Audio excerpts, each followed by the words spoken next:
పోతాను ఈ సంతానం నిలబడి 2 నెలల పరువైందా, నెలలో పరువైందా, 3 నెలల పరువైందా, పోయింది లేదంటే లేదు.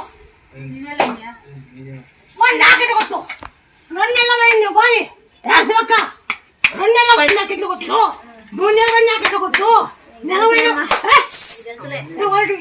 వాళ్ళ ఇంటికి పోకుండా వెళ్తావు. యాడెవరు ఏముండారు నేను పిలుచుకొచ్చుకోవాలని పిలుచుకొచ్చుకుంటావు. అంతా కన్నలేమే కనపడేది కనుకుంటావు. ఏడున్నారో నా భక్తులు రాండి రాండి అని పిలుచుకొచ్చుకుంటావు.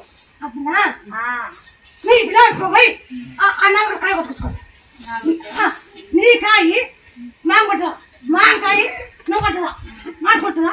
ఇప్పుడు కొట్టుకోండి నీకు ఇంకోటి ఇస్తా, మనం కొట్టిస్తా. అడుగు ఇప్పేసాను, అడుగు ఇప్పేసాను.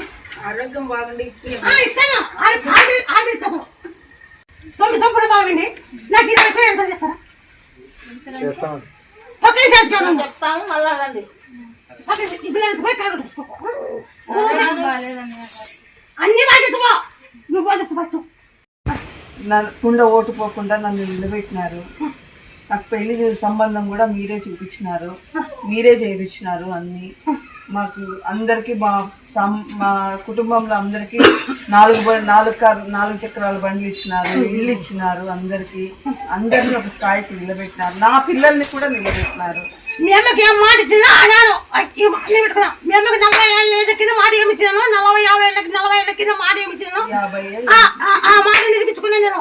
మీకు 50 ఏళ్ళ కింద ఏం మాట ఇచ్చినాను?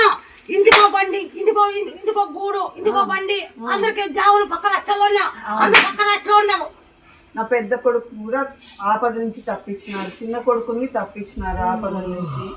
నాకు హైదరాబాద్ తిరిగినప్పుడు నీకు జాగ్రత్త తొందరగా నువ్వు హైదరాబాద్ తిరిగిన మనం అదే ఆంధ్రలో జావు వచ్చిందమ్మా. 1,20,000 జావు, 1,20,000 వస్తుందమ్మా. జరిగింటే జరిగిందమ్మా. లేదంటే ఉద్యోగం చేస్తున్నారమ్మా. ఉద్యోగం అంటే మా తమ్ముడు వచ్చి ఒకసారి మొక్కుకొని పోయినాడవా, అప్పుడు జాబ్ వచ్చింది. మా తమ్ముడే వచ్చి ఇక్కడ మొక్కుకొని పోయినాడవా, వచ్చింది మొక్కున్న వెంటనే వచ్చింది.